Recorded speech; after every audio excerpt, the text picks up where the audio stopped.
Bam! What's up, everybody? How you doing? Good morning. It's Monday. Man, it's like 60-some degrees out, fellas. It's rocking and rolling here in mid-Michigan, guys. We do have stories to talk for you guys. Not a lot going on. Not a lot in the NFL, but we found some articles here. 7 draft risers. Prospects climbing up the boards.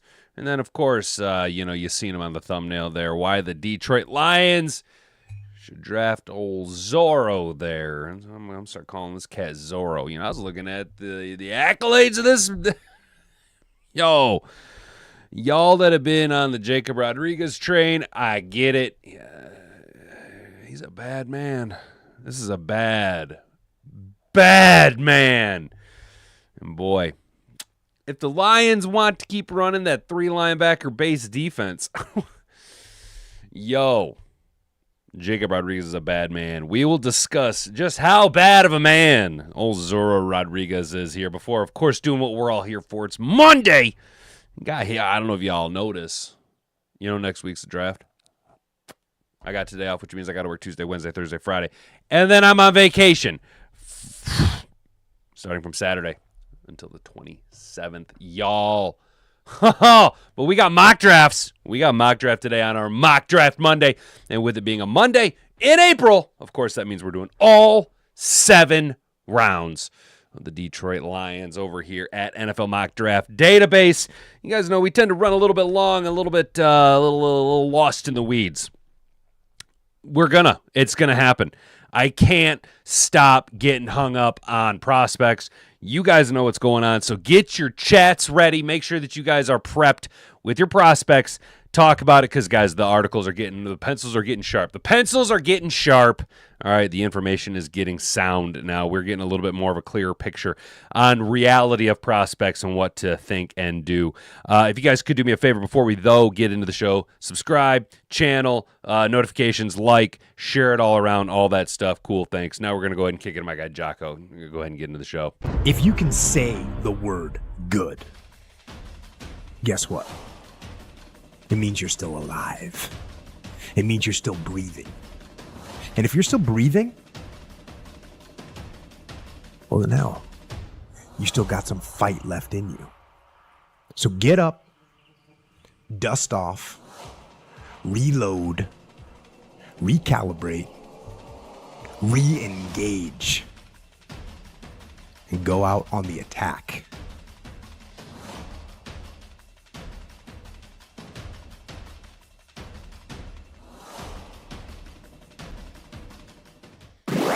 All right, good morning and shout out to all you guys in Mad Hatter Nation. I do want to say real quick, what's up, Kane? Kane, my guy. Yo, you guys, if you're not following Kane over on Twitter, he's a good follow. What's up, Trippy? Good to see you, man. Brent Supreme's hanging out, dude. Brent, bro, if the bacon tasted like fish, brother, why did you keep eating it, dude? That doesn't sound right at all, man. That doesn't sound good at all. Raw Blizz says he's about to become a regular here. Brother, welcome, dude. You guys know that here at Mad Hatter Nation, we are a bastion of sanity in a sea of nonsense. And to couple that, we will get to another comment you dropped.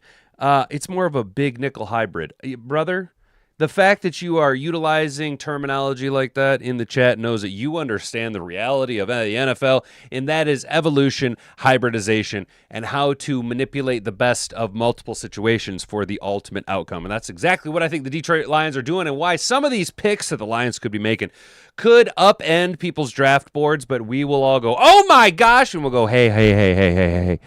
Big Brad and his Big Brad brain's got a big plan, okay? You just got to wait and see, guys. I think that there is a plan, and I think that we need to stick to the plan, Arthur. You know what I'm saying, guys? So we will follow it. We will see what's going on. Rick C is hanging out. Brent Supreme, what's going on, Riley? Good to see you, my guy. Bruh, Snake, what's up, dude? Man, you guys are just like rocking and rolling, dude. Motown, what's good, brother? Hopefully you're having a good morning, dude. And Brandy Coffee and my mom. Yo, Brandy Coffee, as I like to call her, Black Pepsi's hanging out. Let's go, you guys. How you doing? I am hype about the draft. My mom is hype about the draft. I don't know why it's like every week I wake up with this new just like gut feeling, dude. And I don't know, man. I don't know. I woke up thinking about like how much of a sweet steal it would be to get that dude Eric Gentry out of USC, dude. And I just got this feeling that defense is going to be the pick, man. Defense, it's. Yesterday, I had a very clear image that we are going to go offense like once, right? And that will be like if Vega is at 17, I think we go Vega. But I honestly think that if Vega's not there, I don't know if there's really a prospect that the Lions are all that high on outside of possibly Proctor. But again, Proctor, I don't know if I have enough information on Proctor and I'm willing to take a stance on Proctor being the Lions going to take him or not. It is such an X factor. I just have this feeling that if Vega's at 17, the Lions are going to go Vega. But if Vega's not there, I don't think the Lions go offensive line in the first round. I really don't, unless it's Vega. And then the second round will be a bit of a reach. But, we'll see, dude. We will see. Brett Holmes does the unpredictable 100%. What's up, Derek? How you doing, bro? Good to see you over there on the West Coast, dude. You're welcome, Hat, putting you on Gentry. I think we target Oscar Delp. Dude, I have been watching Delp. The Tyler Conklin signing threw me for a bit of a loop because I had this real guttural feeling that we were going to go tight end in the mid. We got 2 picks in the 4th round. I was figuring one of them was going to be a tight end. All of them are there. All of the ones that we're looking at outside. Some of you guys are really on Sadiq. I don't do tight ends in the first round, man.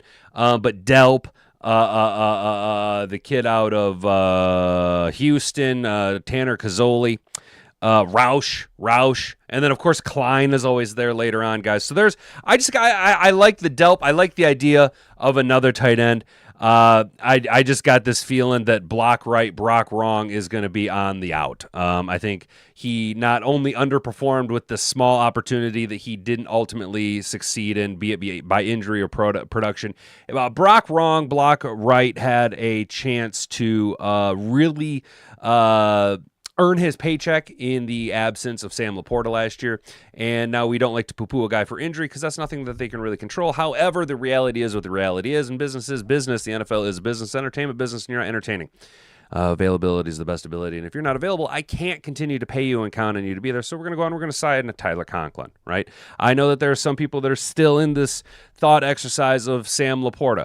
You know what? Sure. It could happen. There. How does that feel, everybody? It could happen. Yes, it could happen. I could also shit a unicorn out tomorrow, but it's not gonna. You know what I'm saying, dude? So people need to get off this Sam Laporta trade. So tight end mid rounds, I think, is a very viable option simply because you look at the age of a Tyler Conklin, the inability of a block right, Brock wrong at the third tight end spot, as well as outside of your top 2. If Laporta come back, who knows? Maybe Laporta's back injury is going to limit him. So this could be the chance to grab a better than draft position tight end. You know what I'm saying? A victim of the class. You know what I'm saying? O-line seems to be settled. Yeah, exactly, Mom. I agree with you, dude. I agree with you 100%. I like Klein and Royer. Yeah, Royer, I was thinking about him too.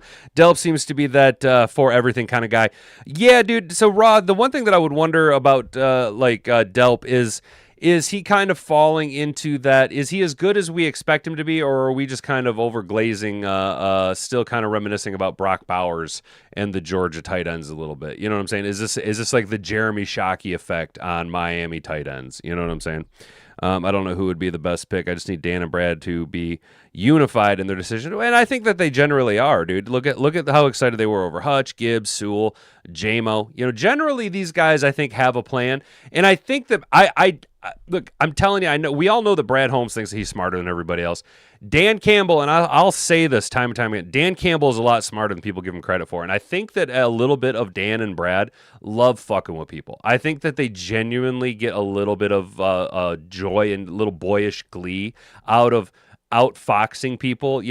The whole hype around Caden Proctor. Oh, we're so fascinated with Caden Proctor. You know what I mean? Well, we're so fascinated with Caden Proctor. For all we know, the Lions are smoke screening Caden Proctor so that people get high and mighty on him, want to go up after him, and the board shakes out after him. And the Lions could have gone, you know what? We have players that played with him in Alabama. We met with him, and we think he's a douchebag. You know what I'm saying? For all we know, that could be the reality. And they're just laughing their ass off, going, you guys... A couple years ago, we traded back to get the best player in the draft, who is now the best running back in the game, and nobody's seen it coming. You know what I'm saying? But that was our guy the whole time. You know what I mean? There are these things that they do, and I just, like you say, Brad Holmes is very unpredictable. Honestly, I think Manu is our starter. No shit. DC and Brad Holmes been real quiet about him. Manu was shelved last year. No rush putting him back up. You know what? That's a good way of thinking about it, dude. I was talking about it last week. For all we know, we could have our offensive line already settled. And I believe I said Giovanni Manu. I'm actually kind of in the camp of, you guys know me, I'm a little high on Miles Frazier, guys. I'm a little high on the Miles Frazier. Sorry, while I do my Tim Pool flannel readjustment. Civil War. Dan's a redneck. We're all smarter than we get credit for. You know what, dude? I think you're right, though. I think you're right. I really do. And that is Dan Campbell has... I mean, it's kind of the camp that I fall in. People just assume because of your size, stature, and the way that you carry yourself that you're dumber than you fucking are. And it's like, you know what, dude? Let them. And Dan Campbell's like, all right, man. You know what? Fuck it. You think I'm just some kneecap biting dipshit? All right, whatever, man. Yep, the only reason the offense succeeded is because of Ben Johnson. Yep, okay. Yep. Happy birthday, MCDC. Hell yeah. Is it his birthday, Brandy? Oh, hell yeah. I didn't even. Let's look that up. Let's see if it's our guy.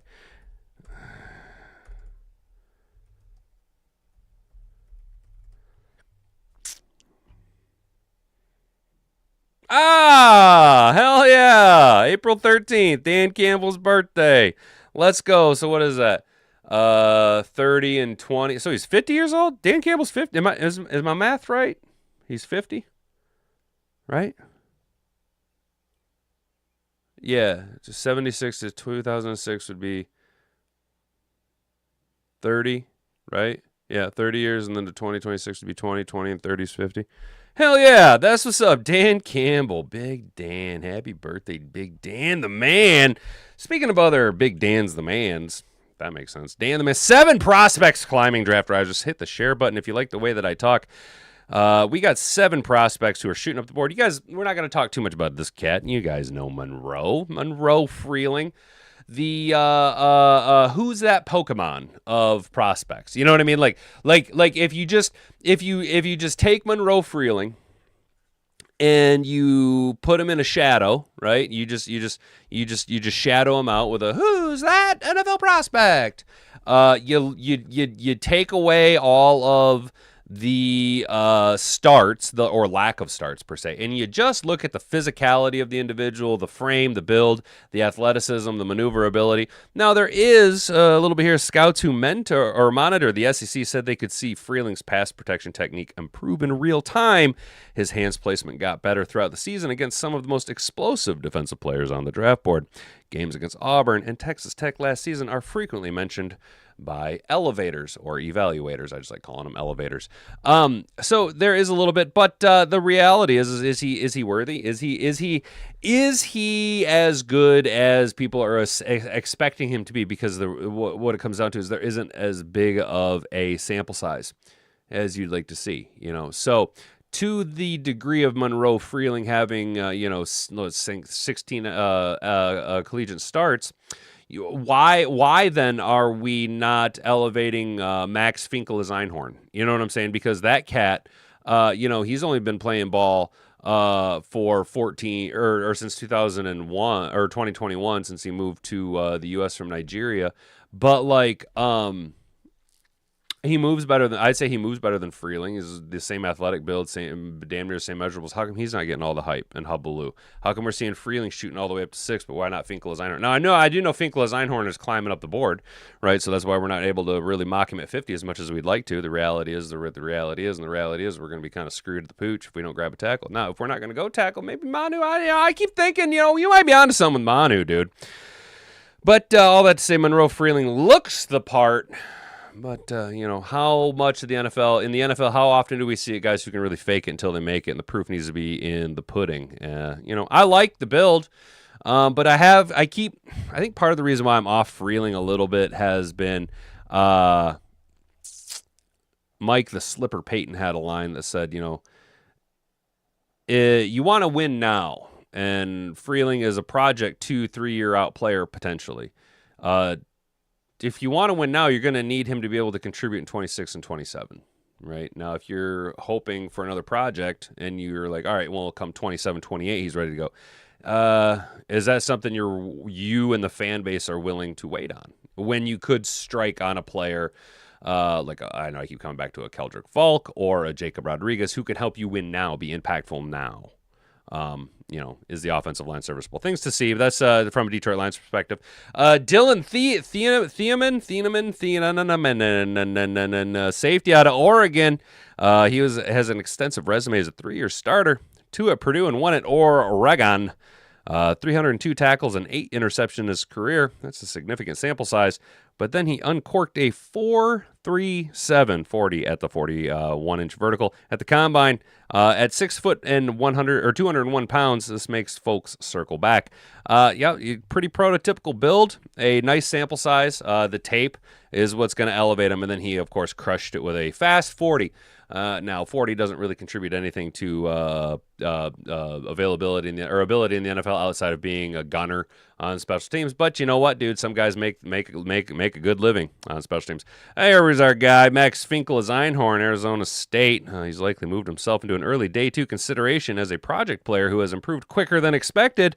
He moved to the U.S. from Nigeria as a teenager and did not play football until he enrolled at East LA College before transferring to Arizona State. At 6'6", 321 pounds, Jesus Christ, get to learn how to read, bud. He started 5 games in his first season at Arizona State in 2023, but it's his complete resume of 26 college starts that shows how far he has come. Scouts took note of Finkel-Einhorn's one-on-one work against Texas Tech's edge players last season, and he was consistently impactful in Senior Bowl workouts. For some, the draft is about potential overproduction, and Einhorn is still an ascending player who needs to smooth out some edges. But with size, mobility, a 4.95 40, and a 83.25-inch wingspan, he has the qualities offensive line coaches, Jesus Christ, want in a tackle. So just another prospect, but you see, not as much hype and hubbub. Not the first name, not the highest price. Look at. You're getting. Am I wrong for saying if you just like who's that Pokemon? Finkel-Einhorn and Monroe Freeling. Are we getting that much of a difference in the who's that Pokemon of them? You know what I'm saying? Am I wrong? What's up, Gav? How you doing, man? Good to see you, bro. Whoa, dude, I haven't seen you in a grip set, man. Hopefully you're doing well, brother. Yeah, Brandy, 10 long, excruciating days, guys. And the thing is like, the draft is like Christmas because then once we hit it, dude, once it's gone, then we're just in the slog, dude. Slogging through the bog, dude. My position, I'd rather believe in Hank Fraley, who Manu has worked with for 2 years, than draft Proctor or Freeling, Max Miller, who Fairley would only get 1 camp with. All right, they invested in Manu, plus he's had Decker to learn with as well. That's fair, dude. Hey, you're not wrong, man. And that's what we could see, dude. I was kind of thinking about that last week a little bit. I was like, man, dude, that Manu cat might be the guy, dude. Perfect. Get him and Uar Benson kid. So you like that? You like Uar too, huh? Yeah. I believe it's Brent Supreme's also on Uar. I don't know anything about him, dude. How are we gonna deploy him? You know what I'm saying? Is he a defensive end? Is that the plan? You got to catch, draft them all. Trippy, nicely done, dude. Nicely, yeah. Brad Ash, catch him, dude.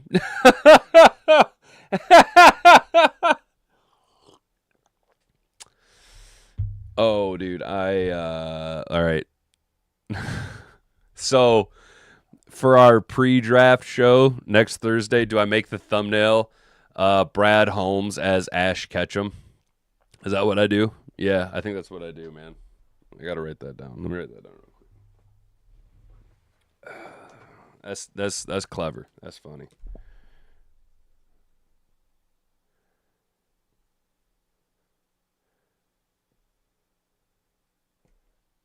Yeah. He looks like Myles Garrett. He's a freak. I know, dude. I know. We took a little looky-loo at Uar Bernard. That's his name. Uar Bernard. That's right. Is any position you want to be. Yeah, he's a physical freak, dude. We took a little bit of a look at him, dude. I just, it's that whole, like, for the same reason that, you're like, oh, well, the raw potential need to polish down some edges. You know what I'm saying? That's the same thing that they apply to Monroe Freeling and Max Finkel-Einhorn. You know what I'm saying? But I get it, dude. I get it, man. I get it. Look, and I think that Uar Bernard kind of is. Am I saying it right, dude? Badass Bernard. Buzzsaw Bernard, Jackknife, the jack of all trades, Swiss Army knife, the I'm trying to think of names. Is he worth? Do you think we can grab him one of them 2 6th-round picks, dude, or 2 4th-round picks, dude? And is it worthy? Are we worthy of the? Does it do we grab him rounds 4 through 5, somewhere around there? I ain't gonna read about Ted Hurst, dude. I ain't wild about wide receivers or Jeff Caldwell. Jeff Caldwell. But we do want to point out real quick here. Shout out to you guys, dude. Shout out to you guys. I'm not gonna read about that North Dakota cat either. We are gonna read about Eric Gentry though. I gotta give you guys. I gotta give my flowers to my chat, dude. I have got to give my flowers to the chat, dude. They're talking about, you guys have been talking about Gentry, dude. There's a smattering of evaluators who said that they could see the 6'7", 228-pound Gentry sneaking into the late 4th or 5th round. The biggest questions are what his body will look like after going through an NFL strength program for a year or two and where he would fit. And that might take significant crystal ball skills. Turning point, Gentry had 12 starts for the Trojans last year after playing only 5 games due to multiple concussions. Ooh, that sucks. He returned to USC's bowl game to close out the 2024 season and had no issues in a 75-tackle season in 2025. Okay, all right, there you go. See, that's maybe those concussions were just a fluke, or maybe your brain's already pudding, Antonio Brown. Why he rose, he worked out with the defensive lineman at the combine, little undersized, little light in the pants, dude. You're going to have to add like fucking 50 pounds, dude. And his measurements are tempting for teams that feel he can add strength and additional mass to improve his ability to get off blocks. He has an 86.25-inch wingspan and ran a 4.6 40 at his pro day. Some scouts had him in the 4.5s, which present pass rush options. Gentry was also productive with 5 forced fumbles last season and 9 in his collegiate career. He's a unique body type, and he's played a lot of games, 52 over 5 seasons, has some sacks, knocks the ball down and gets the ball out. And if he'll put in the work, there are snaps for him. The kind of wingspan to attack the ball. So there's, I guess, am I reading it right that Gentry is kind of, could we project Gentry as a little bit of one of those more athletic types? Would he be a little bit more of a polished Bernard? Am I reading that right, guys? Because I know you guys are pretty high on Gentry, dude. I kind of like the idea of the mid 4s, you know. Brad Holmes is going to take project players like Gentry with physical attributes that are very rare. 100%, dude. And that's actually the physical attributes, the just insane ball skills, just the outright football players is exactly what leads us into this next article here about Jacob Rodriguez, dude. Nicely done. Gentry is a pterodactyl. Yeah, dude. I thought you called him a praying mantis or something the other day, dude, because he's got them insane arms. Oh, they're nothing alike. All right, I just meant like raw like ball skills and like. Because what I was reading there is that Gentry, a little bit light to play defensive end. I think we were kind of looking at him as a little bit more of a linebacker here the other day when we were talking about him, But I was just kind of compared to athletic profile, kind of what are you going to do with him? Could you kind of say that maybe Gentry is a little bit more of a polish, more of a, I'm kind of looking at it like if you got into it where you're not stuck, but you had to pick between one of the two. Say it's that 2nd, 4th round pick, and you really want one of the two, and they're not going to make it through. You know what I mean? If you had to pick between Gentry and Bernard, which direction would you go? Which would be more deployable? You know what I mean? Who has a little bit more, I guess, game readiness? Would that make sense? You know what I'm saying? Gentry could play all 3 phases, and that's kind of why, like, that article. Let me just pull that article real quick here. They had him listed as an edge, and that's where I was a little confused and why I'm getting the plus they're saying here some prospects see him as a little bit able to play the edge, attack the edge. But I'm a little the weight, the poundage here, which is why I was like linebacker, you know what I'm saying? I know that Bernard I think is a little bit heavier, so I think Bernard would kind of let me ask you this. A very, very specific situation.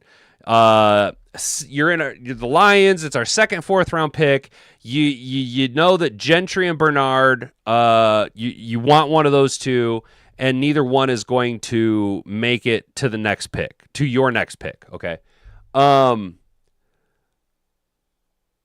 does the skill set that Gentry has with his athleticism, although not completely filed down to defensive end, but you could deploy him as a hybrid, is that a bigger contributing choice than the just outright raw athleticism of a Bernard?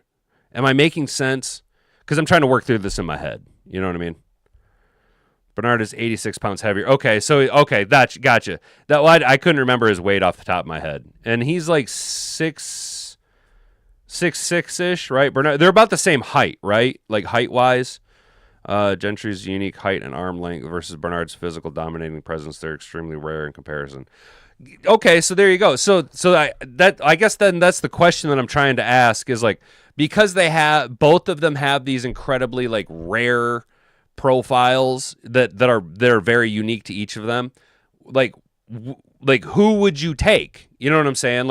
I realize that this is a very, very, very unique hypothetical, but like in a situation where you can only pick between the two, but you're not looking at I have to have them be a starter right now, but like which one of those two brings a better impact, a more of an impact, a more deployable skill set right now to the Detroit Lions. You know what I'm saying? They're not the same height. Oh, okay, gotcha. I can't remember, dude. I can't remember Uar's height, dude. So he's shorter and like heavier. So way more of like I guess a defensive end build. Do not compare them. Not the same position. Not the same. No, I'm not comparing. I'm just like if you're trying to decide between the two, like which one would you pick? You know what I'm saying? Rare profiles is the perfect words. Okay, yeah. So yeah, they both have these incredibly rare profiles, but like upside is Myles Garrett or low side special special teamer. I don't know why it was so hard for me to read that word special teamer, dude. You know, Gentry would play the nickel here. Bernard projects a DT. Okay, gotcha. So that's why I'm trying to figure out then like.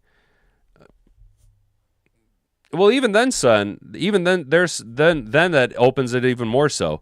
So you're the Lions. So Gentry would kind of project as more of a nickel, and Bernard would be a defensive lineman. You're saying a defensive tackle.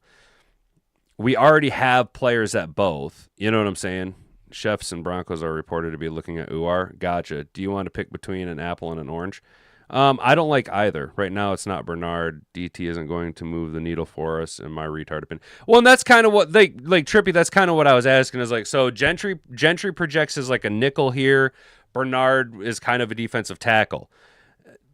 When you look at the like, I guess defensive tackle would be a little bit more of a need because of just sheer number of bodies. Then would we be putting Bernard over Gentry? I feel like I'm not communicating this properly to you guys. I'm not saying that like I'm not saying that they're the same profile or the same player. I'm just trying to understand like which would you rather have in this very hypothetical. You can only pick one. You know that one isn't going to make it to your next pick. Like which one would you go with, and what moves the why? You know what I'm saying? Like that's what I'm just trying to understand. You know what I mean? Because like I guess I don't really have a problem with.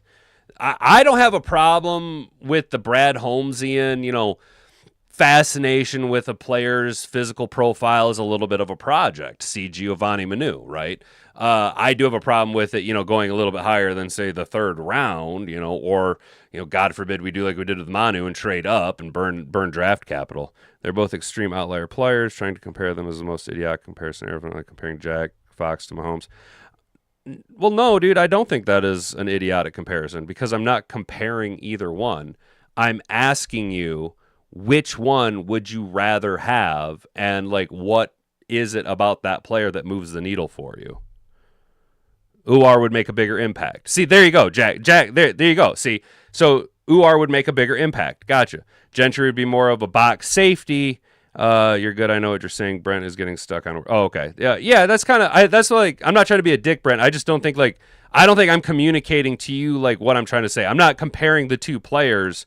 I'm just trying to figure out like in this very specific hypothetical where you can only pick between the two, right? Like you're saying, you're comparing Jack Fox to Patrick Mahomes. Well, both are top end at their position, but like, you're gonna need that position regardless, but like for what reason? You know what I mean? Obviously, that is a way more outlier conversation because Mahomes is much more impactful than the field relocation specialist. But what is it about that player and like what moves the needle for? You know what I'm saying? Is Uar just going to be another Broderick though? Massive defensive tackle needs to evolve. There you go. See. Gentry is likely 3rd to 5th rounder. Bernard is 5th to 7th. Well, see, there you go. That's the other thing is I'm trying to figure out like where these guys are falling. You know what I'm saying? They won't be a choice at the same pick. Okay, well then there you go, Brent. See, like I don't know that. You know what I mean? I'm trying to gather information here, bud. You know what I mean? Like pump the brakes a little bit. Shit, man. I'm not saying that they're the same player or that it's like, oh yeah, you know. You're going to have to play Bernard at the same way that you'd play Gentry or vice versa. I'm just trying to like figure out like where and how they fall in the draft and like where you guys are kind of at like with one of these two. You know what I'm saying? Like obviously we could say fuck both of them and draft fucking Jacob Rodriguez at 17 and then it just throws the whole draft into haywire. You know what I mean? I'm just trying to get like I said, and you say it won't be a choice. That's fine. I'm just like, that's why I said it's a very specific hypothetical. All right, so let's talk about Jacob Rodriguez over here. You guys have been kind of high on this guy, and honestly, I didn't know much about him. I'm kind of in the fade the linebacker camp.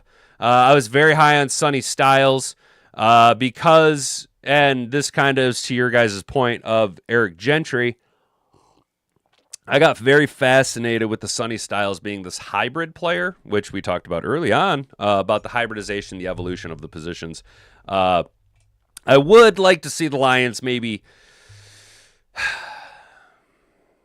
as much as I like to say get out of base defense, if you have the players in the spots that can play at a high level in base defense, it's fine.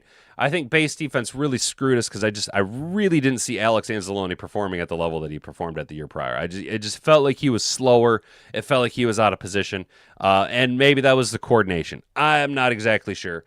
I would have just liked to seen a little bit more speed on the field. Some of that could have been because he didn't have Brian Branch. You couldn't bring Brian Branch down into the box a little bit. So I kind of got fascinated with the Sonny Styles. Outside of Sonny Styles, kind of faded the linebacker. I was really only looking at them first 2 picks there for the first little bit. We haven't really gotten into the later rounds of the draft up until about the last week. You know what I'm saying? But you guys have kind of been beating that war drum about Jacob Rodriguez. And I didn't quite understand it because I hadn't quite been looking at it. But holy shit, guys. Yo. Why is Jacob Rodriguez not being talked about more? Is it because he played at Texas Tech? I guess if you took Jacob Rodriguez's body of work and played him at Bama or Miami or Penn State or Michigan, Ohio State, would he be getting more hype? Is it because he's playing at the air quote smaller school? Because his accolades are off the fucking chain, guys. Jake Rodriguez was like the 6th man on the Heisman. Yeah, he finished 5th, dude. Yeah, actually, and the only reason I know that I skimmed this article. I seen that he finished 5th, and that's I think it was last week. I seen something about him, and I was like, no shit. Wow, I was like, damn, dude, a defensive player kind of being in the finalists for the Heisman voting. That's pretty rare. Last time I remember that happening for the Lions, we took a player with that. It was Aiden Hutchinson. Well, that worked out pretty well for us. And the RAS score on this guy. Outside of that, you look at his accolades. My guy, I don't know how he walks down the street without a fucking tractor to pull his wagon full of awards. He is a bad man, dude. He half-hearted and poor attitude. Yeah, dude, that's why Alex Anzalone just seemed like someone just shit in his lunchbox, dude. The most explosive prospect ever. He makes Myles Garrett look like a bitch. He hasn't played, and he should be. Oh, okay. So you think Bernard will go undrafted? Well, okay. So Brent, that makes a lot more sense. I see why you're like, what the fuck? Yeah, I don't know. I don't know enough about Bernard, and if he's going to be a UDFA, then yeah, we're having a conversation that's kind of a moot point about drafting 1 or 2 of these players. I understand your frustrations. I didn't realize that he was projected as a UDFA. The way some of you guys talk, you'd think he's like, the next coming of fucking, like you say, Myles Garrett. Is short and not athletic like Brian Branch. Which Rodriguez, Jacob or Malcolm? Because that's the conversation we kind of run into here. Oh, he is a steadfast guy, not highlight reel.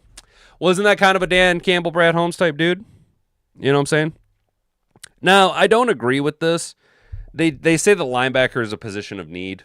Depends on the plan for the defense, hybridization moving forward. You guys know me, big Jack Campbell fan. Don't hate Derek Barnes, not wild about Derek Barnes. But you see the snaps. Jack Campbell accounted for 1,096. Alex Anelzone, 1,003. And Derek Barnes Sniffer was 939. They were equally significant contributors. In fact, 3 of the top 4 defenders by snap count were this linebacker trio, with defensive end Aiden Hutchinson 1,005 snaps rounding out the group. Campbell's role in the defense is set, but the rest of the linebacking depth chart could get a shakeup. The biggest change this offseason was Anelzone's departure to Tampa Bay. Who cares? Anelzone was once the Mike linebacker and green dot shot caller. He had his role usurped by action Jack Campbell, forcing the veteran into the will role, a role he excelled in 2023 onward. However, the two sides seem destined for departure due to the youth movement and salary cap crunch. He's also a whiny little baby back bitch. With Anelzone gone, the Lions will have an understated need at will. Well, maybe not. One of the 5 linebackers presently on the roster, Malcolm Rodriguez, is the front runner for the will spot, an uncomfortable position for the Lions. I disagree. I just don't think he hasn't had enough opportunity. Rodriguez was previously Detroit's starting will back in 2022, his rookie season-ish. But he has since been regulated to reserve duties or the occasional spot start. He tore his ACL in 24, an injury that not only delayed his 2025 campaign, but also likely contributed to the worst statistical season of his career. Across 6 games in 25, Rodriguez received a paltry PFF grade of 28.4. His lowest single season game of 26 came in his lone official start in Week 18. While Rodriguez is surely, hopefully, better than these grades would indicate, it illustrates that relying on him as a starter would be a significant leap of faith for the Lions. Of the reserve options, Damon Clark may have the best chance to challenge Rodriguez for the starting spot, bolstered by his relationship with defensive coordinator Kevin Shepard. But it would also be a shot in the dark. Trevor Nowitzki, meanwhile, is a primary special teamer with some capability to play Sam and the Mike backer. Another possibility is that the Lions move away from the Sam linebacker role and utilize Barnes in more 2 linebacker sets. Given how many defensive backs with nickel capabilities are currently on the roster, it could very well be the direction for the Lions to explore. Hint, hint, wink, wink, nudge, nudge. Look at the tea leaves. It is also worth noting that Barnes' contract becomes very cuttable after the 2026 season. If he struggles again this upcoming season, the Lions could be looking for a new linebacker to start alongside Campbell. Even into linebacker sets, they could maybe phasing out old Derek Barnes sniffer, who is Jacob Rodriguez. The Lions want to maintain their 3 linebacker sets. Acquiring a will is they must have in my eyes. Given their current draft capital, there may be no better option in the 2026 NFL draft than Jacob Rodriguez. He began his college career as a prospect. Through the freshman season at the University of Virginia, he was largely spent as a multi-purpose athlete, came in as a quarterback. He was traded the title of quarterback of the offense for quarterback of the defense in 2022, transferring to Texas Tech and switching positions to linebacker. It took him a few seasons to develop, but in 24 and 25, Rodriguez exploded onto the scene for the Red Raiders defense. His 2025 trophy cabinet is utterly stocked, winning the Bronco Nagurski Trophy, Chuck Benedict Award, 2 awards for the best defensive player in college football, the Butkus Award for top college linebacker, the Rotary Lombardi Award for college lineman of the year, an award that applies to linebackers, a unanimous All-American nod, a Big 12 Defensive Player of the Year title, and he even came in 5th in Heisman voting. Not bad.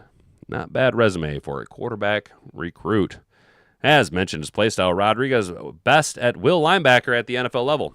As a refresher, the weak side or will linebacker typically plays up away from tight end side of formation, whereas the Mike or strong side linebackers are often taking on blockers, thus requiring more size and power.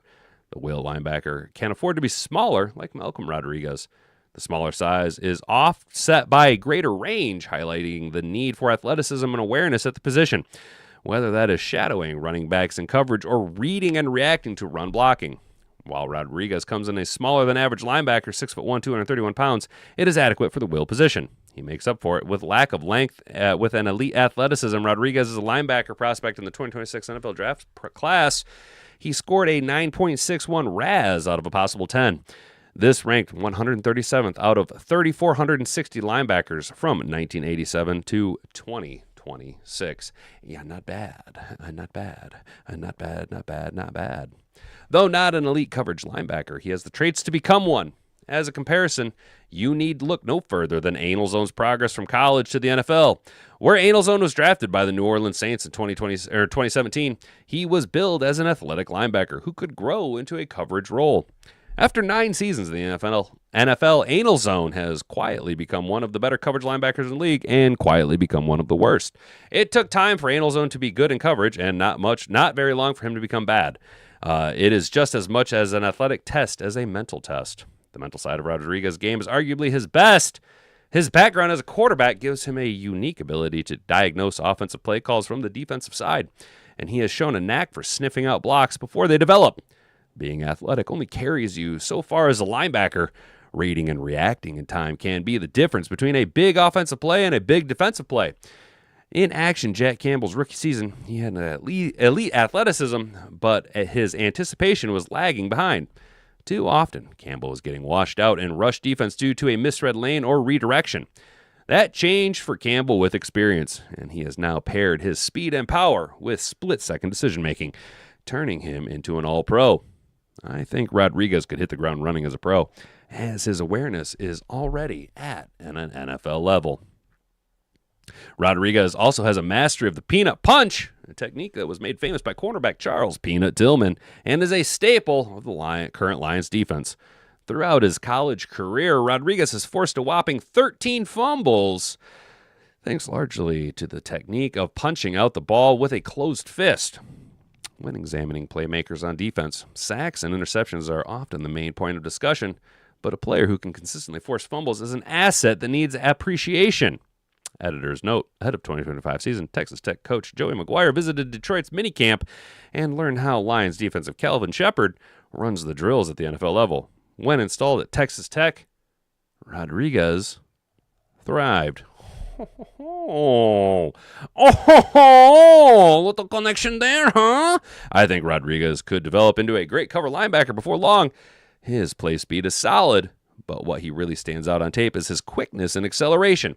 His tape backs up his combine testing to a T. These traits should be assessed in the NFL with some seasoning. At the very least, Rodriguez's run defense should be starting caliber from the get-go. Analyst Todd McShay calls him slippery as a run defender, and I think of no better way to describe him. Whereas a linebacker like Campbell can blow up blocks, Rodriguez can outright dodge them at times. The key words there are at times, because he is not without flaws. The biggest knock on Rodriguez is his length. While he is not as small as Malcolm Rodriguez, he possesses one of the smaller wingspans among top linebacker prospects at only 74.63 inches. Only. The lack of reach, coupled with the modest height and weight, could result in him struggling to take on blockers. Against linemen, especially while pulling, he can get washed out if blocked. As a smaller linebacker, he could even struggle against chips from tight ends and fullbacks. Because of Rodriguez's skill set, opposing offenses would be wise to attack him in the run game with such a duo or pulling lineman. His short wingspan also limits his ceiling in coverage. He is unlikely to be a ball-hawking linebacker despite having keen awareness and vision. Rodriguez may struggle with covering fast and shifty running backs in the NFL, like Jahmyr Gibbs, though you could also argue that most NFL linebackers struggle in that regard. With 4.57 speed, he can play fast, but he is unlikely to win sprints versus some running backs and wide receivers. Yeah, no shit. It's probably why he plays linebacker and not defensive back. Another negative for Rodriguez is his tendency to miss tackles, partly due to his lack of length and partly due to his aggressiveness with pursuit angles. In particular, he struggled with overrunning on cutbacks. The latter can be overcome with good coaching, but the former may challenge him throughout his career. As a final negative, he has limited special teams experience, something that often requires for smaller linebackers.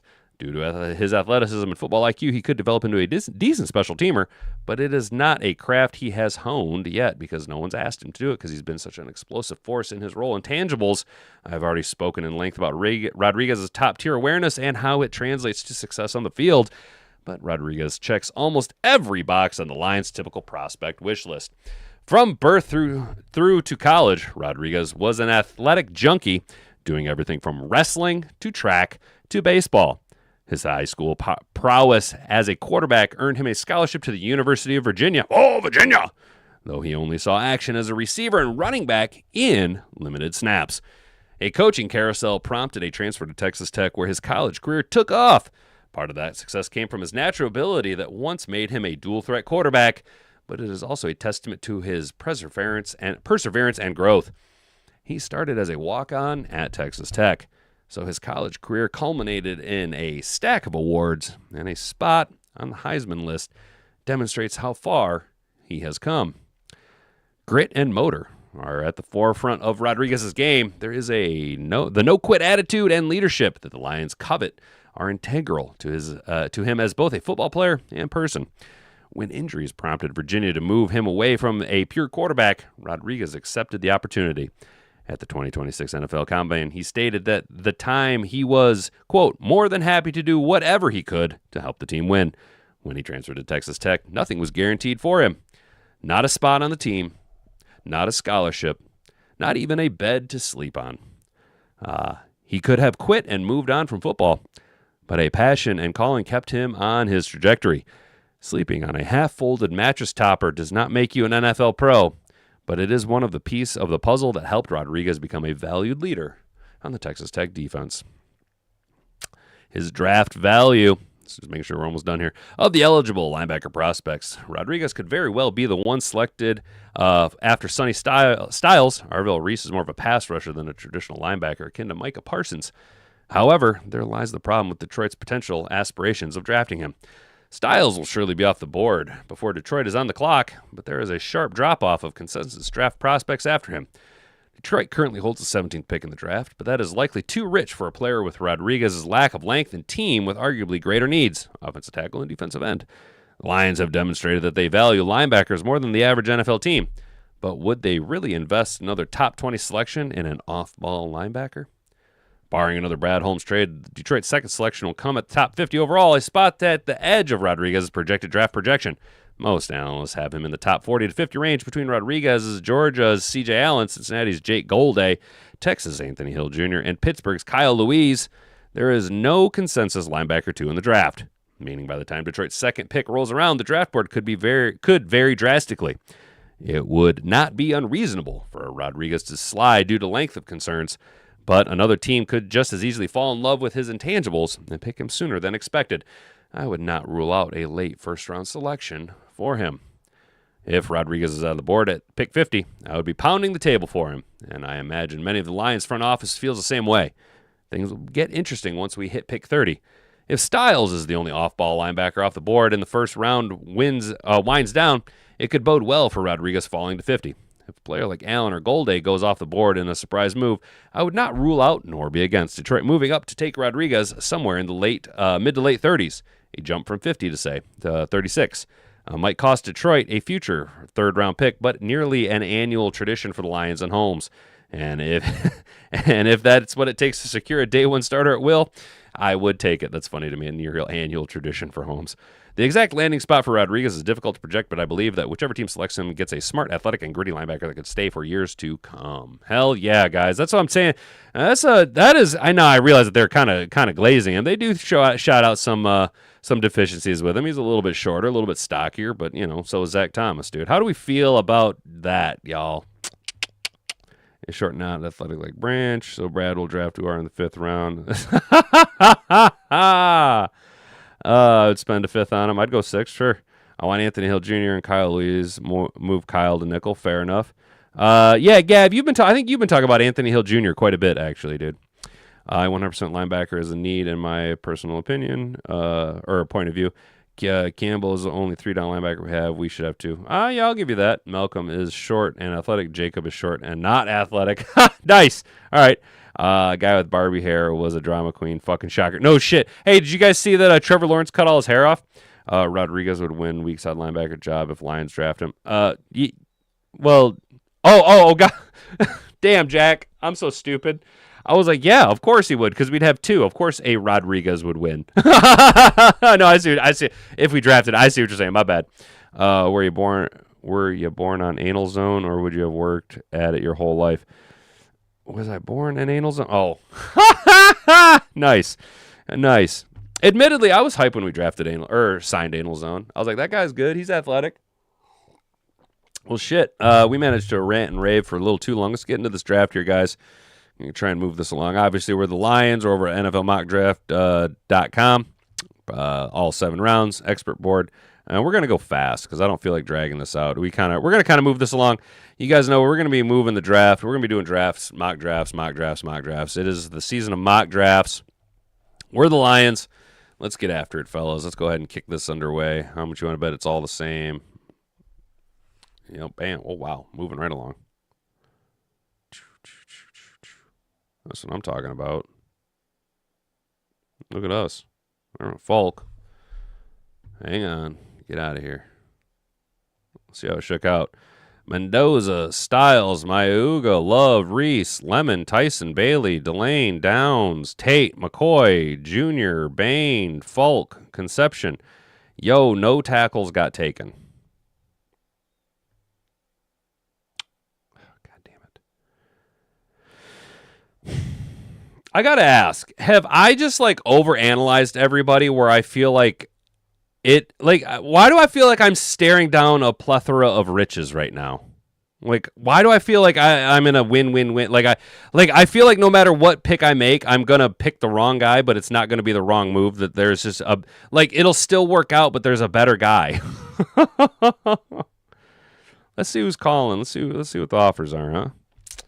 Oh, Arizona, go kick rocks and flip-flops. Jacksonville, eat my ass. I'm only trading into the first round.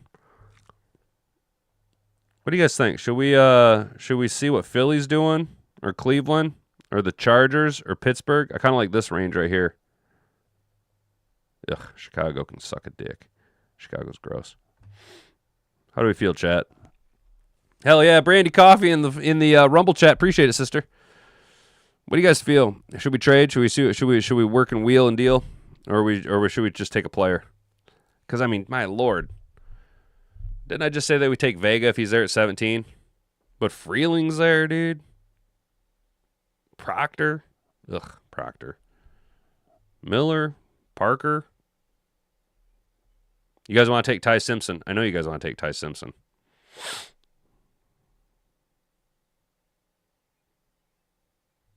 Let's trade. Let's build a trade. Who haven't we traded with? Let's call Philly. Let's call Philly.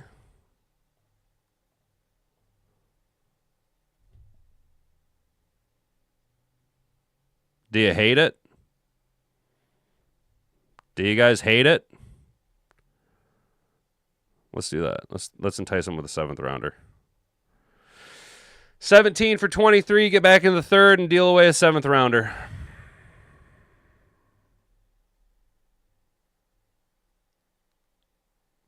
Trippy, that's what I was thinking too, dude. Something Proctor would be a better guard than Vega. Ugh. I don't know, man. I mean, I guess physically, if you look at the attributes, possibly. I'd look at the character though. Vega's from everything I've seen, Vega's like a high character guy. I'd fall back to pick 33 to around. Damn, you say move all the way back to 33 or 37? Well, pump the brakes. Yeah, I can trade. Right now I got a trade to go back to 23, and the only reason I'm not going Pittsburgh or the Chargers is I've traded with them a few times in the past. So I haven't traded with Philly before. How's that? This is a spot I haven't moved to. Who's at 20? Oh no, the Bears are at 25. I'm not trading with the Bears. I won't trade with the Bears. Hey, camera, come on, don't do this to me, camera. Oh, look at them weird shit around my fingers. That's weird. Whoa. Here we go. Proctor is significantly stronger than Vega for the run game. I'm not doubting that, but I am getting a 3rd. So I got get a future pick plus a 3rd.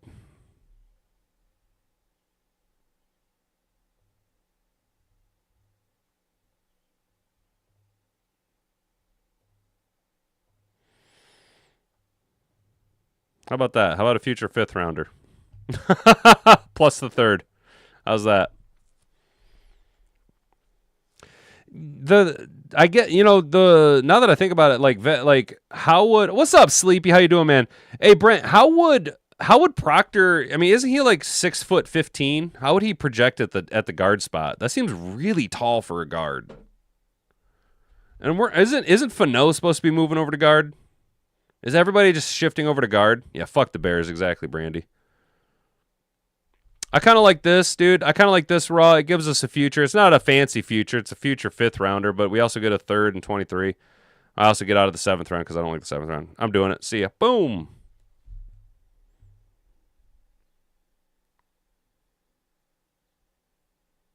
Whoa, dude. Get out of here. Damn, yo, Leon or Vega keeps falling, dude. Guys, I've already traded back to 23, and Vega's still there. I picked up a 3rd rounder. Do I just? I mean, like it's like they're beating me over the head to take Vega. You know what I'm saying? Y'all have a good weekend, by the way. I'm sorry, I didn't even ask that. Future 3rd and a 3rd this year. Next year draft supposed to be light years better than this year. Well, I mean that's fair, Raw. That's fair, but we're not worrying about that right now. That's why I just grabbed a future 5th round in that deal. So I've already picked up a 3rd rounder. We're up to 8. We're back in the 3rd round to 86 now. Now, this is where I'm kind of at. Damn, all the DNs are gone. Howell's still there. Do we go tackle? Or do I just keep trading back? Do I take Leon? Or is it Ione? Vega. Do I just take Vega at 23 or do I continue to gamble and trade back? Because there's still, I mean, we could still go Proctor, Mesdor, Miller. Hell, we could come all the way down. I mean, Howell. We could go all the way down to Einhorn or even fucking the guy we just got done talking about, Jacob Rodriguez, you know. Take him. Take Vega. Work and the Wings lost. Terrible weekend. Damn, bro. I'm sorry, dude. That sucks, dude. Sorry you had a shitbox weekend, man. That's unfortunate. So from what I'm hearing, Proctor isn't a turd. With his maturity, he is being compared to JMO as being childish, but not a turd. I'm trying to like this guy in case we draft him. He is super smart. Okay, for sure. I like that then. Actually, so Brent, I'm not trying to be like, who's your source? Do you trust your info on that? Because like there is in my opinion, because we have JMO, right? There is a wildly different variance between an immature player and a childish player like JMO. I know that we're kind of getting out in the weeds and splitting hairs here, but I'll give you that. There is a huge difference between an immature man and just a childish player. You know what I'm saying? You want Colton Hood? Ugh. Come on, Raw. Not in the 1st round, dude. I mean, maybe, but I'm not there. I'm not there yet. But Brent, I'm actually with you. I'm trying to find reasons to like Proctor because we might be taking him, you know? They're all still kids. I can handle another JMO. Probably can't handle a TA type Hood though. Yeah, dude. Yeah, exactly. I can handle a JMO. I can't handle a Henry Ruggs. You know what I'm saying? Can't do pulling blocks. He's a bulldozer there. See, and that's the problem, dude. Is we move our offensive linemen a lot, dude. You know. Should I just take Proctor, guys? Look, we've already traded back. We've already traded back to 23. Got back in the 3rd round. Should we just take Proctor and just kind of prepare ourselves for that? I think we just prepare ourselves for that, guys. Because I mean, we've kind of won. We got back in the 3rd round, picked up a next year's 5th round pick. All the draft experts are taking Proctor. Is Hawkman taking Proctor? Because if Hawkman's taking Proctor, that makes me not want to take Proctor. You know? I don't trust Hawkman. A kid who goes to Alabama. See, that's what I'm talking about. Who doesn't want to draft Proctor? See, Brent, that's what I'm talking about, dude. Is like when I'm like, I've heard Proctor's a dildo, it's because I've been reading Reddit by people who are at Bama. You know what I'm saying? So that's what I'm talking about. I appreciate that, dude. I'm not trying to like say, you don't know what you're talking about. I appreciate that, dude. You know what I'm saying? So it's like, yeah, you're hearing it from like people who are there, you know? Another source is Jeff Risdon. Gotcha. I can't like Proctor because of weight is an issue for him. Reminds me of Nick Fairley. Ah! I was going to go big baby, Sean Rogers, but yeah, Nick Fairley. But Nick Fairley had a really good year, one really good year. Him and Ndamukong Suh stomping on dudes' heads. Man. All right, fuck it. We're just gonna take Proctor just to prepare ourselves. Let's just see how it shakes out, guys. Come on, let's see how it shakes out. Y'all know me. I'm not a Proctor guy, but we're gonna do it. We've won, right? We got back in the third round. Come on now, this isn't all bad.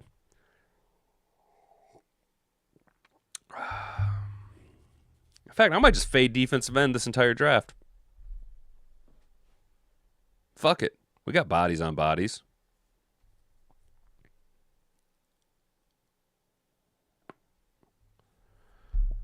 Philly, fuck off. I've already traded with you once. Oh. Well, would you look at that? Fuck! All right, guys. What do we do? Hood, Rodriguez, or Thomas? I say we go Rodriguez. JC Davis later at OT. I heard Sonny Styles a POS, two big character issues. Team should refrain from drafting him top 16. Damn it, Brent. That's what I'm worried. Dude, so you guys are seeing that Cleveland is kind of the linchpin for our tackle prospects, right? Trippy, are you and just because I can't translate text if there's sarcasm, are you trying to do the same thing I was trying, where it's like, oh, he's a terrible person, he's awful, no one should take him before 16? Or are you actually hearing that he's an actual piece of shit? Brent, Proctor next to Sewell is effectively 3 linemen, dude. Oh, man, watch, guys, watch. The Lions draft Proctor, and he reports to training camp at like 3:30, dude. Watch. Just like a lean, mean, ass-kicking machine. All right, guys, here we are at 50. I'm taking Rodriguez. We just talked about him. I can't not. I know some of you might want to take Hood raw, but, let's see what things go in the third round. We might get some bodies in the third round, dude. I like that. I can't not spend 30 minutes talking about Jacob Rodriguez and then not take him at 50. Gotcha. Right on. For sure. Hell yeah, Trippy. I appreciate it. I just wanted to make sure we were on the same page, dude. I thought that's what you were doing. I figured that's what you was up to, bro. Damn it, yo. Hey, Reffy over on Rumble. I totally forgot, dude. He dropped a comment, guys. I have got to remember to build some shims. I need to elevate this desk by like 2 or 3 inches. It's too fucking short, man. That way I can put my feet underneath. I got to sit with my legs crossed underneath me because I can't, I hit my knees on the fucking desk, dude. You like masses at corner too? Right on, dude. I think corner is a position we can maybe look at for, rounds 4 to 6. I really don't think corner is a position that we actually need to worry about. I think Reed played well, even though he played bad. He played well leading up to the injury. TA, I'm expecting TA to have Jameson Williams' first 1,000-yard type season. Does that make sense? Okay, now that we're all on the same page, knock on wood if you're with me. Minnesota can kick rocks and flip-flops. I'm not trading 20 fucking spots back. Y'all can go suck all my dicks, dude. Every single dick I've ever fucking owned, you guys can just suck it. I have a detachable penis, all right? Oh, man. Hey, yo. Hulky in the third round, dude. Are you shitting me, bro? Damn, man.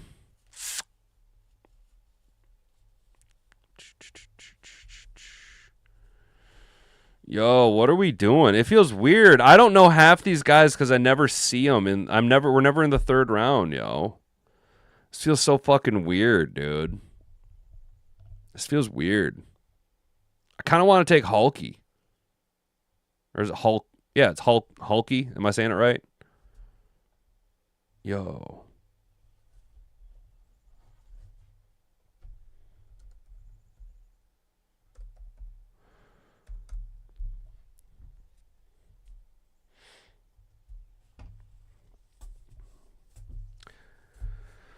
Come on. Don't stop me now. Don't stop me. Just having a good time. Having a good time. Hey, Rings scores out pretty well. A little slow, a little 4.5 speed.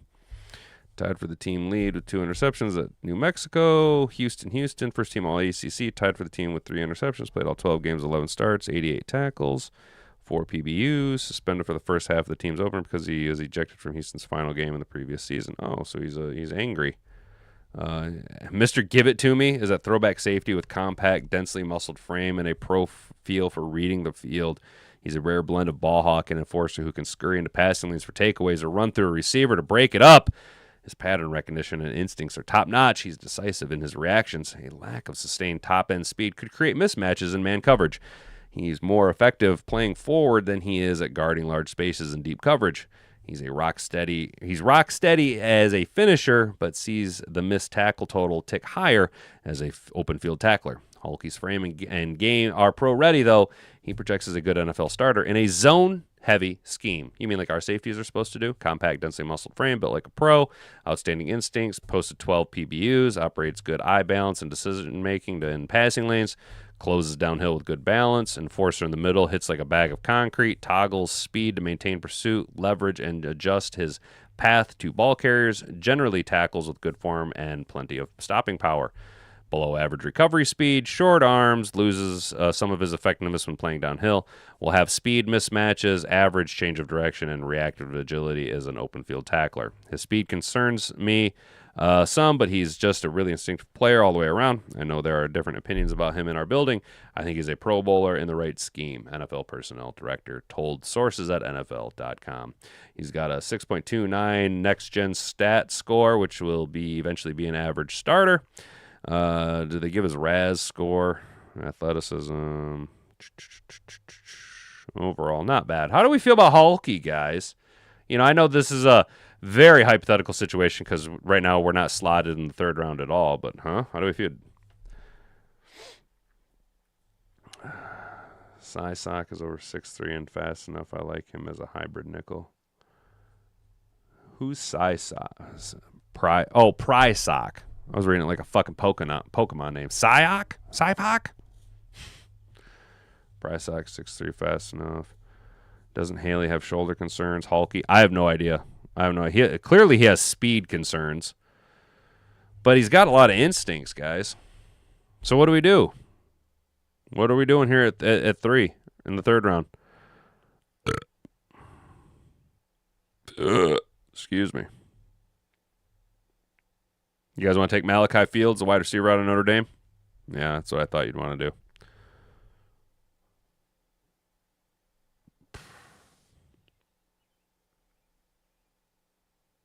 We could go as far as Delp. Ugh, it's a bit of a reach. Let's see what the safeties are looking at. Hulky, Ramsey, Wheatley, Kilgore, Smith, Payne, Toffee, Thomas, Fitzgerald, Spayers, Dunnings, Moore, Wisniewski. It would appear that Prysock is gone.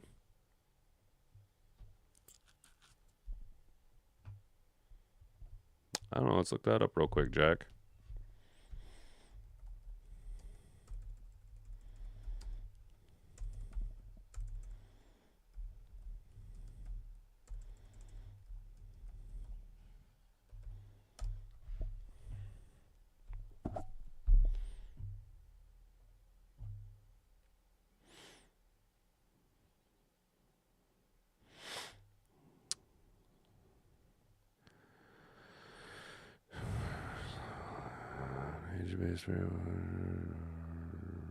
Projected round 3.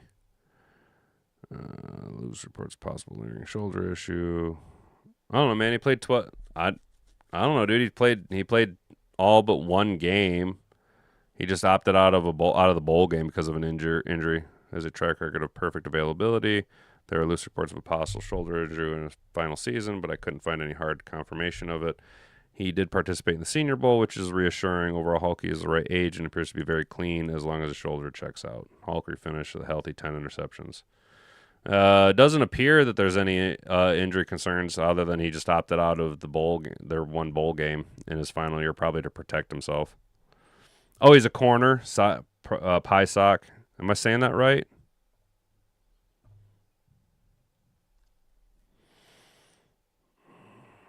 Oh, Epiphanius Prysock.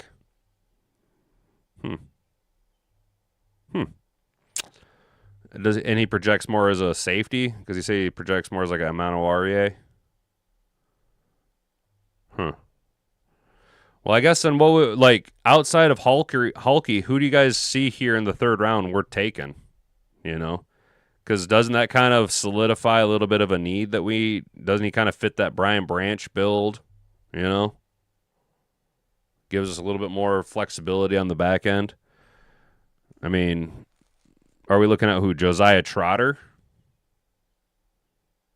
We already got Rodriguez as linebacker build out. Romello Height.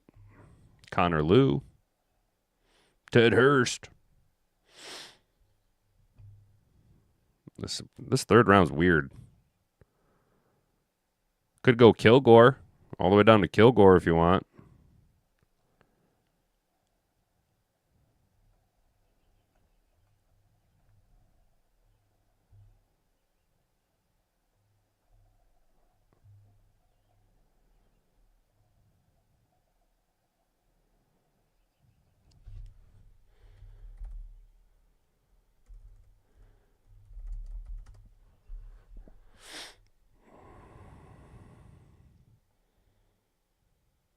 Where's he lie? Oh.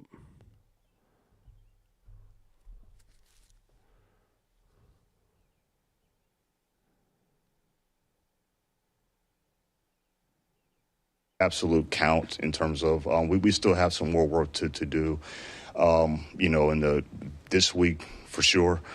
So we're not there yet, but we feel pretty good. I think we'll still be able to able to get a good player. I do think that this draft is not too much different than what's been in the past probably couple years. But I do feel obviously we're picking higher than we have been in the past. So hopefully that'll put us in position to get a better player. Doesn't he look kind of fat?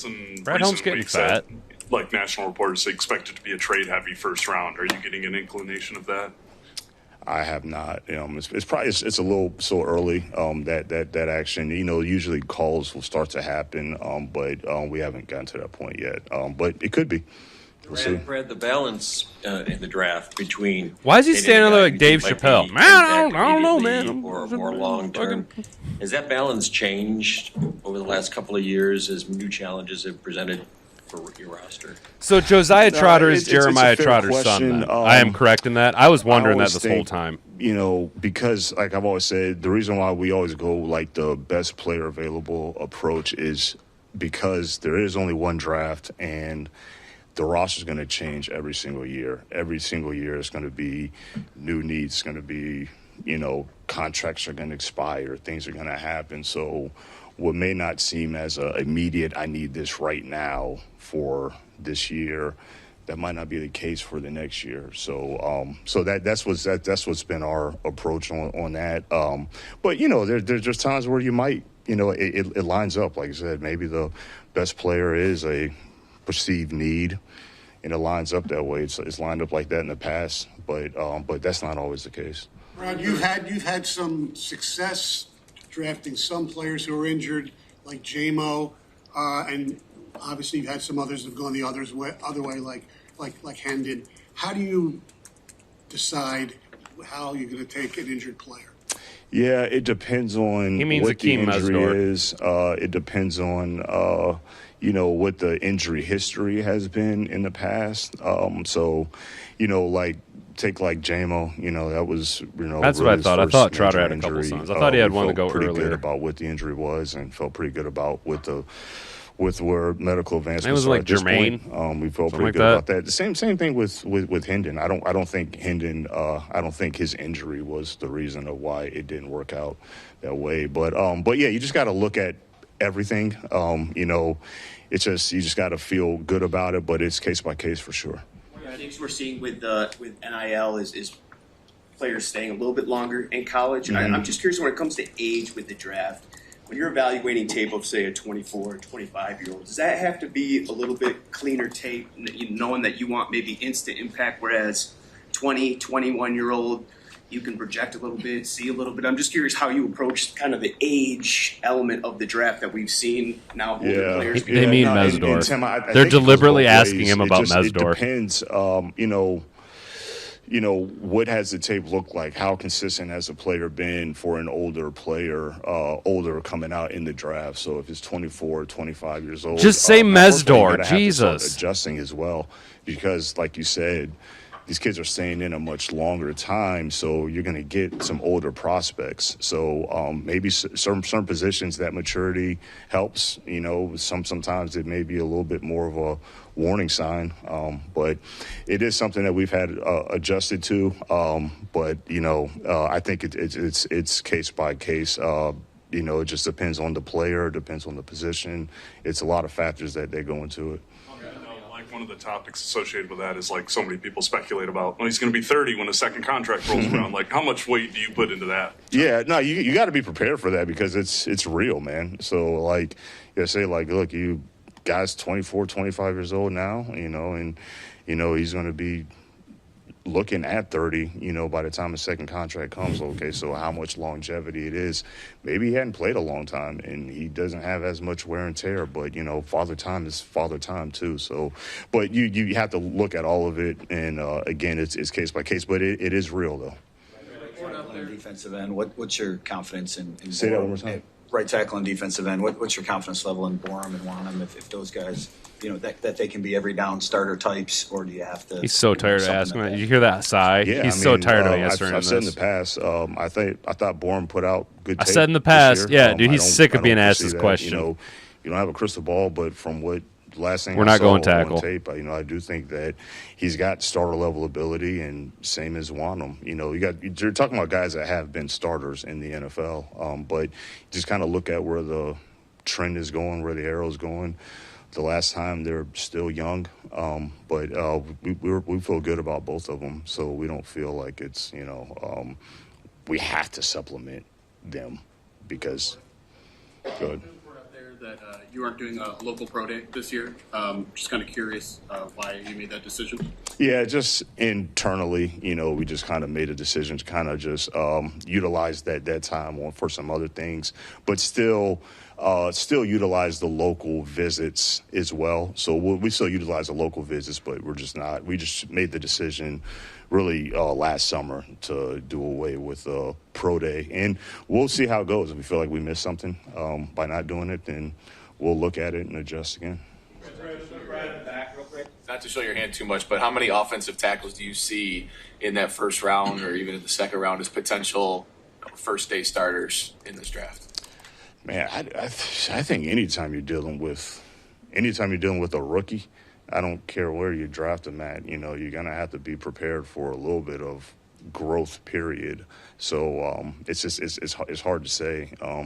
Some guys may be a little bit more ready, but you just never know. So I can't really give you really a good answer on that one in terms of day one right now, because anytime you draft a rookie, I think you're going to have to be prepared for some development growth period. Draft this year, and say that one more time. positions are deeper than others, and within our other stuff, are you getting an older draft class now overall?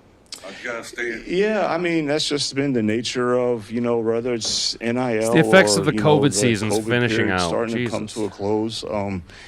You're getting more older players. But that it doesn't scare us away from, not picking a player just because he's a little more advanced in age or anything. But yeah, that has been a little bit more prevalent because of both kids staying in school longer, and then there's still some little trickle down from COVID as well. Still. Was it a deep draft, or was this a normal draft compared to other years? I think it's very similar to the past couple of drafts. When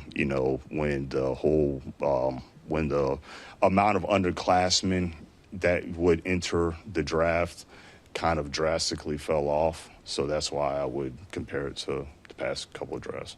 You have been this up every year with gratitude for your staff. Just wanted to Yo, dig a little Mr. deeper Figs, there. I am annoyed, Specific dude. staff They're member. dumb You fucking promoted questions, Brian man. Smith, 2 Like, years just ago. ask them, I know you what do go you way think back, about covered Akeem Penn State Mesdor? area Quit for a pussyfooting while. around with these Just faggot-ass curious, questions, dude. They ask these I guess you soft, speak a lot to stupid questions. Just superpowers. fucking What's ask the question, Brian's you baby superpower back in bitch. his role? You know what I'm saying, bro? He just has a lot of experience. Like, it's so lame, dude. It's so he's very lame, dude. organized. He's a good evaluator. I used to be. He ain't gonna say nothing, dude. He ain't gonna say nothing good, dude. He's just gonna beat around the fucking bush, dude. And the reporters are gay, dude. What? How much does do you think a player's age impacts? And so we're seeing older players. And what kind of? How do you feel about maybe taking a defensive lineman who might be older entering the draft? It's like, dude, just say. And how do you feel about taking an older defensive lineman in the draft that has a history of injuries? It's like, dude. Does he also look like fucking Braylon Edwards got force-fed Twinkies for 10 fucking years? Yeah, it's Akeem Mesdor. Just say the fucking name, dude. Jesus, jumping up and down, you pussyfoot bitch. Oh my gosh. It just drives me nuts, bro. And yet, you could hear Brad Holmes. He just like heavy sighed, like, I am so tired of being asked about Larry Borum, you know? Yeah, dude, let actual fans ask the questions, dude, not these dipshit reporters, bro. Oh, there you go. Yeah, Jared Verse. Yeah. Well, and that's kind of what I was saying. Like Jared Verse and let's see. So what? We got maybe one more year. Maybe one more year of guys who could fall into those COVID seasons, right? Like if they were already like a 5th-year senior with like a red shirt and then a medical red shirt. You know what I'm saying? Like very few, but I think that has a lot to do with it. We're running into the players who opted out and shit. You know what I'm saying? And then plus the NIL moves a lot of moving. I don't know, dude. There's a lot of moving parts in college. Jared Verse is a bad man. I didn't give a fuck about Jared Verse's age, dude. His tape spoke for him. Well, let me ask you this, because I do like what you're saying about Trotter, Brent. How about this, guys? Who we take here? Hulky or Trotter? This is a 3rd-round pick that we're probably not going to have. I like Hulky. I like Hulky because I like the pure safety spot, and we already took Rodriguez. Now, we could go Trotter in the idea of Barnes having a shit season, and then we already have a guy in-house, a little bit higher of a profile. If we drafted Mesdor, I would be cool with him getting his prime years under a rookie deal. That would be... Yeah, dude, Brent, that's the only... I do like Mesdor's game, actually. He actually fits what we want out of a defensive end, a little bit bigger, that opposite end of the end opposite Aiden Hutchinson, that bookend, that heavy end. And he actually has quite a good skill set at his disposal. And you do actually strike in his prime years on a rookie scale deal. So I totally am in favor of that argument.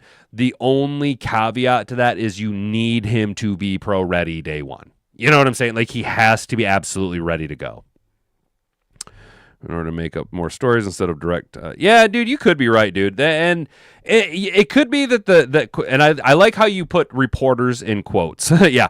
How reporters ask vague questions. It's a combination of so they can fill in the blanks themselves. Also, the quality of reporting in America, people just suck. 90% of people suck at their fucking jobs, dude. 90% of people just genuinely suck at their fucking jobs. And nobody is willing to be held accountable because you're mean when you hold people accountable.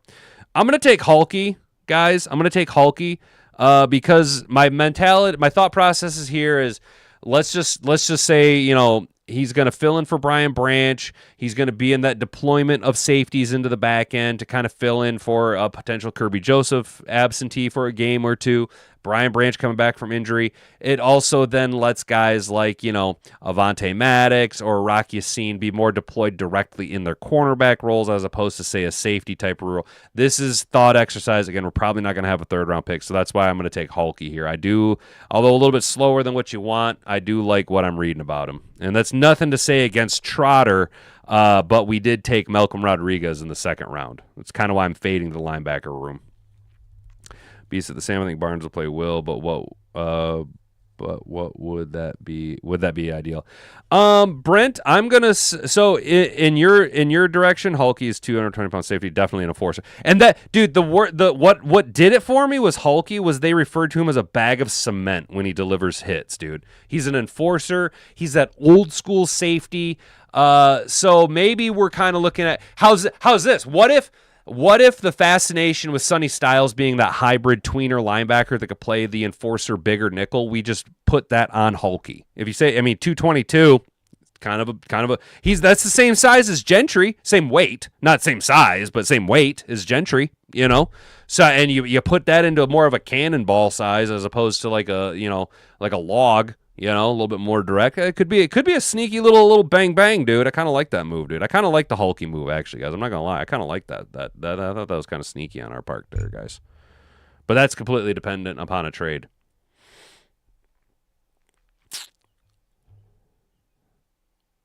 All right, here we go. Round 4.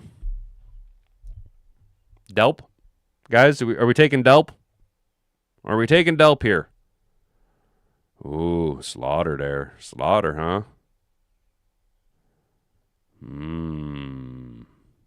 I think we go Delp, guys. I think we go Delp. How do we feel about Delp in the 4th round? Both hurt. Brent, I kind of looked up that the Hulky thing.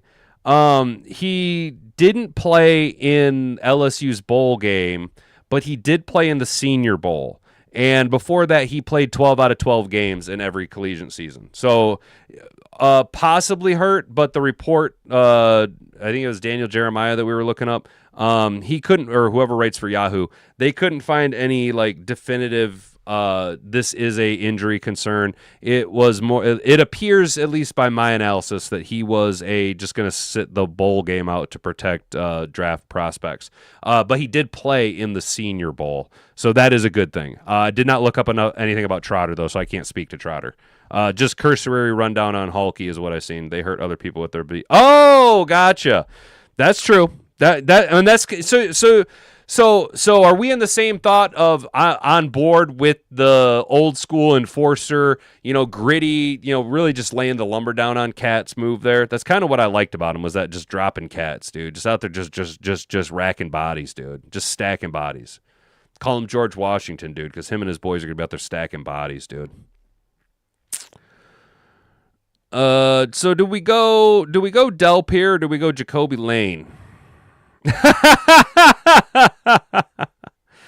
Oh man, this Harold Perkins guy just keeps falling every single time. Oh man, right here. This is we're targeting Anthony Lucas with our next pick. All right, guys. So our 2nd round pick is I'm trying to get Anthony Lucas in our 2nd, 4th round pick here. All right. So that's kind of why I'm leaning on Delp. Or do we go after the guy we want and then hope that one of the tight ends falls? God, yeah, I see what you're saying now. I thought you meant they were both hurt. Okay, so you want to go? Do you want to go Sam Roush now, or do you want to go Sam Roush next pick? Let's go Sam Roush now and Lucas next pick.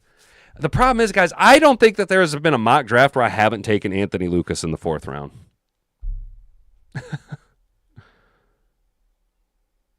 All right.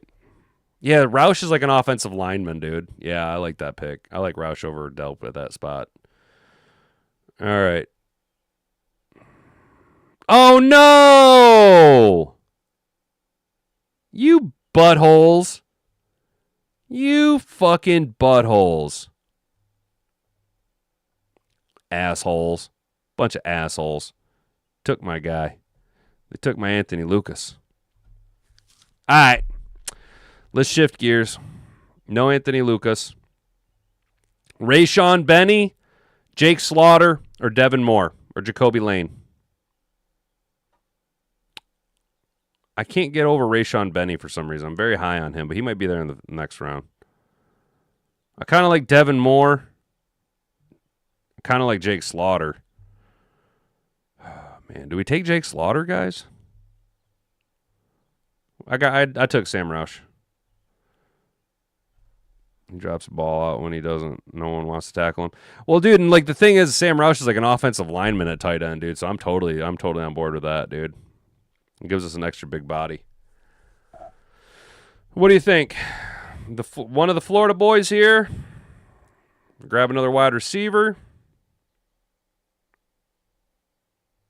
Rayshon Benny. There's your guys' Prysock. How about we push Benny and Prysock down to the 5th round and see who's there, or even a Bryce Boddicker. Let's push Benny and Prysock down to the 5th round. Let's look at Moore, Slaughter. I guess I wouldn't mind going Jacoby Lane in the 5th or the 4th round. How do we feel, chat?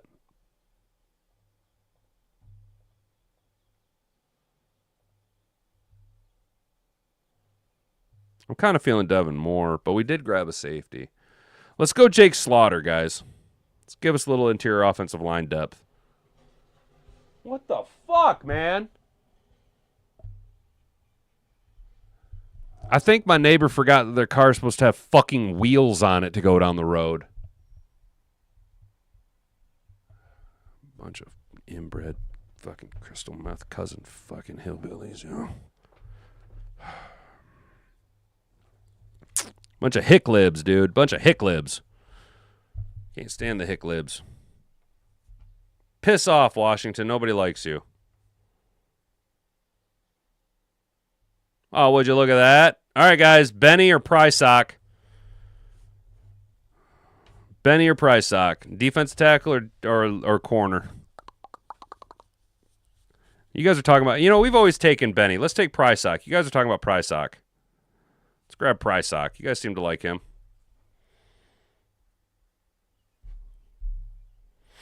Damn, we're going to go 2 hours today, y'all. Jeez Louise. Piss off. Ooh, Katron Allen.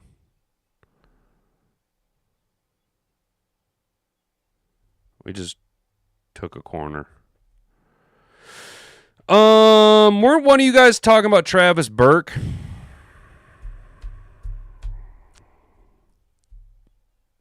But we took Proctor earlier.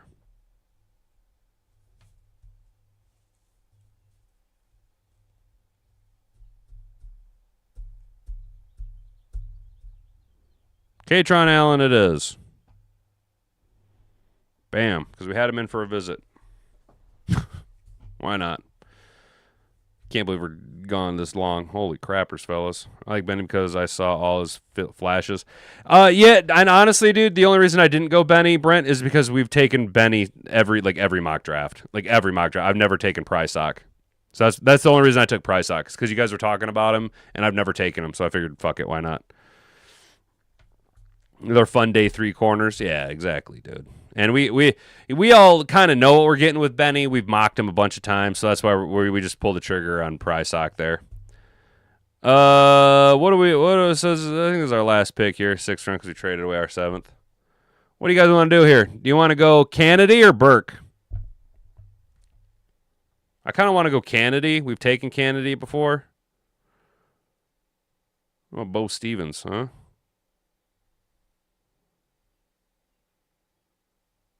Seth McGowan? Trey Moore? Red Murdoch? Red Murdoch? You guys want to take Red Murdoch? We read about him. He, isn't only Khalil Mack has more punch-outs in the NFL or in college football history than Red Murdoch, or Red Murdoch beat Khalil Mack. There's some collegiate stat that Red Murdoch beat out Khalil Mack, and it's ironic because they both played at Buffalo.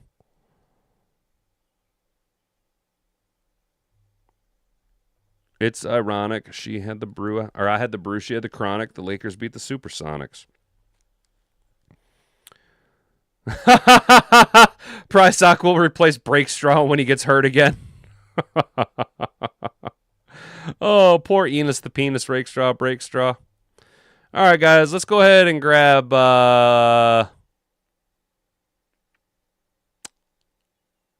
Josh Cameron. Wide receiver out of Baylor. Why not? Fuck it. I don't care. Oh, we got another 6th rounder. Whoopsie. I forgot that I have all these picks.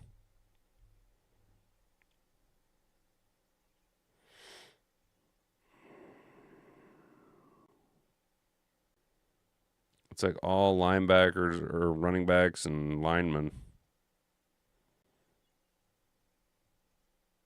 Red Murdoch, because I read about you once.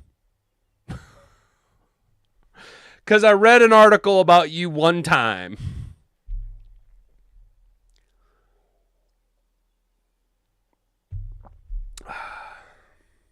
Enos made of straw. Oh my God, why didn't I see that? Oh. Why didn't I see that? It's been staring me right in the face, dude. Enos made of straw. Bro. Brent, that's funny. That's good, man. Enos made of straw. Damn, bro. Why didn't I think of that? Fuck. I'm getting slow in my old age.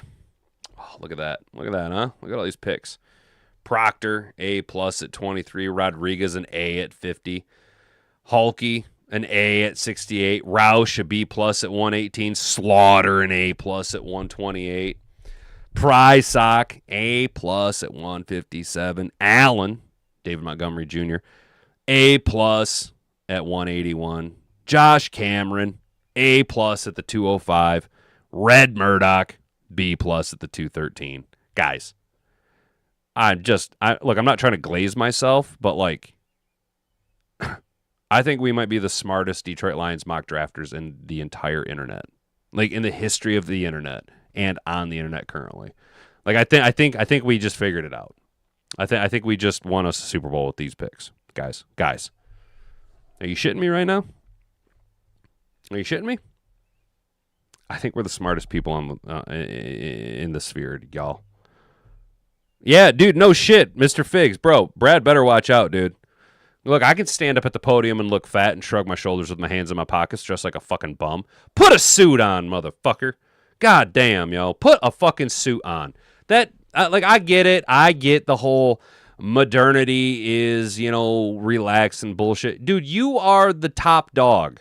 Put a fucking suit on. Put a suit on, and you should be wearing a crispy Lions blue tie 9 times out of 10, bro. And that 10th time you're not wearing a crispy Lions blue tie is on fucking Christmas when you're wearing a Christmas tie. You know what I'm saying, bro? Dude, that's a Brent. Yo, I ain't even gonna lie, dude. I was like, we didn't take a defensive end, but I don't care. This draft crushes, bro. Like, I mean, how's this? The only weak side I see to it is I don't know enough about Prysock. You guys are sold on him. And I don't know anything about Josh Cameron. I just wanted another wide receiver for shits and giggles.